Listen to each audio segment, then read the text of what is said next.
फारूक अहमद डार या Bitta karate, news track के cameras पर जिस आदमी ने माना कि उसने 20 हिंदू कश्मीरी पंडितों की हत्या की, वो आज जेल से बाहर है और 2017 में 70 करोड़ रुपए की मांग कर रहा है कश्मीर में आतंक फैलाने के लिए। हमारे साथ इस समय है डॉक्टर जितेंद्र सिंह, प्रधानमंत्री कार्यालय में राज्य मंत्री हैं।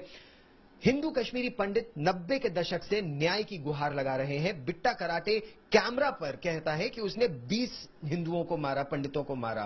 क्या आपकी सरकार अब न्याय दिलाएगी?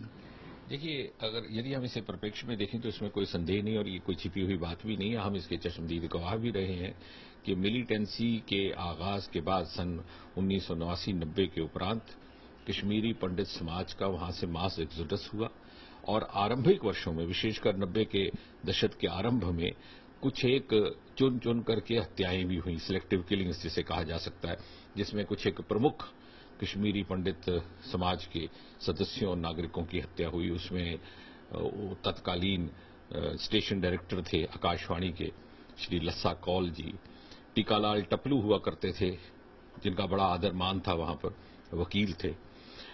इसी प्रकार ये नौजवान बीएसएनएल का अधिकारी गंजू, एचएमटी के कुछ अधिकारी थे और इस तरह से एक भय का माहौल पैदा करने का प्रयास किया गया था, जिसके फलस्वरूप इनको अपना घर रसोई छोड़ करके रातों रात वहां से कूच करना पड़ा।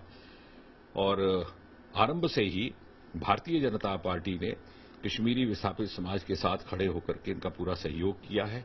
इनके पुनर्वास के लिए जहां जहां जाकर प्रदेशों में बसे, इनके बच्चों की एडमिशन्स के लिए भी प्रयास हुआ जी। हालांकि उस समय हमारी कहीं सरकार नहीं थी, लेकिन इस समय आपकी सरकार है, केंद्र में भी आपकी सरकार है, मजबूत सरकार है और राज्य में भी आपकी सरकार है। तो क्या अब बिट्टा कराटे के खिलाफ, इस तरह के लोगों के खिलाफ जिन्होंने कश्मीरी पंडितों को मारा था, वहां से निकाला था, क्या उनको न्याय मिलेगा 2017 में?